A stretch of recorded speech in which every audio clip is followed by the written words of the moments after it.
നിർമ്മിതി ബുദ്ധിയുടെ ഗുണദോഷങ്ങളെക്കുറിച്ചുള്ള ചർച്ചകളാണ് പൊടിപൊടിക്കുന്നത്. അനന്ത സാധ്യതകളാണ് നിർമ്മിതി ബുദ്ധിക്കുള്ളതെന്ന കാര്യത്തിൽ തർക്കമില്ല. ഇന്ത്യൻ സിനിമാ സംഗീതത്തെ മാറ്റിമറിച്ച സംഗീത സംവിധായകനാണ് AR റഹ്മാൻ. തുടക്കത്തിൽ നിരവധി വിമർശനങ്ങൾ നേരിട്ടെങ്കിലും സിനിമാ സംഗീതം AR റഹ്മാനൊപ്പം പിന്നീട് സഞ്ചരിച്ചു. ഇപ്പോഴത്തെ സംഗീത രംഗത്ത് പുതിയൊരു സാധ്യത കണ്ടെത്തുകയാണ് റഹ്മാൻ. അന്തരിച്ച ഗായകരെ കൊണ്ട് ഗാനം ആലപിച്ചിരിക്കുകയാണ് റഹ്മാൻ. ഐശ്വര്യ രജനീകാന്ത് സംവിധാനം ചെയ്യുന്ന ലാൽ സലാം എന്ന ചിത്രത്തിലെ ഗാനങ്ങളാണ് നിർമ്മിതി ബുദ്ധിയുടെ സഹായത്തോടെ ഒരുക്കിയത്. ഈ ചിത്രത്തിലെ തിമിരി എഴുത എന്ന ഗാനം ആലപിച്ചിരിക്കുന്നത് അന്തരിച്ച ഗായകരായ ബംബ ബാക്കിയെയും ഷാഹുൽ ഹമീദും ചേർന്നാണ്. ഇരുവരുടെയും ശബ്ദം AI സാങ്കേതിക വിദ്യ ഉപയോഗിച്ച് പുനഃസൃഷ്ടിക്കുകയായിരുന്നു. ഇന്ത്യൻ സിനിമയിൽ തന്നെ ഇത്തരമൊരു പരീക്ഷണം ആദ്യമായാണ്. 2022 സെപ്റ്റംബർ 2 ബംബ ബാക്കിയെ അന്തരിച്ചത്.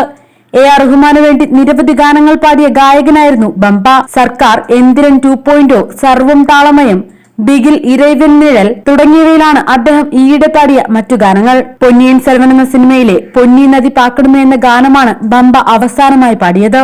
ഷാഹുൽ ഹമീദ് 1997 ചെന്നൈയിലുണ്ടായ ഒരു കാർ അപകടത്തിൽ അന്തരിച്ചത്. AR റഹ്മാന്റെ പ്രിയ ഗായകനായിരുന്നു ഷാഹുൽ ഹമീദ്. ജെന്റിൽമാൻ എന്ന ചിത്രത്തിലെ ഉസ്ലാംപട്ടി പെൺകുട്ടി, തിരുടാ തിരുടായിലെ രാസാത്തി എന്നുസിര്, മെയ് മാദത്തിലെ മദ്രാസി സുത്തി, കാതലിനിലെ ഊർവശി ഊർവശി, പെട്ടാറാപ്പ്, ജീൻസിലെ വാരായോ തോഴി തുടങ്ങി നിരവധി ഗാനങ്ങൾ അദ്ദേഹം ആലപിച്ചു.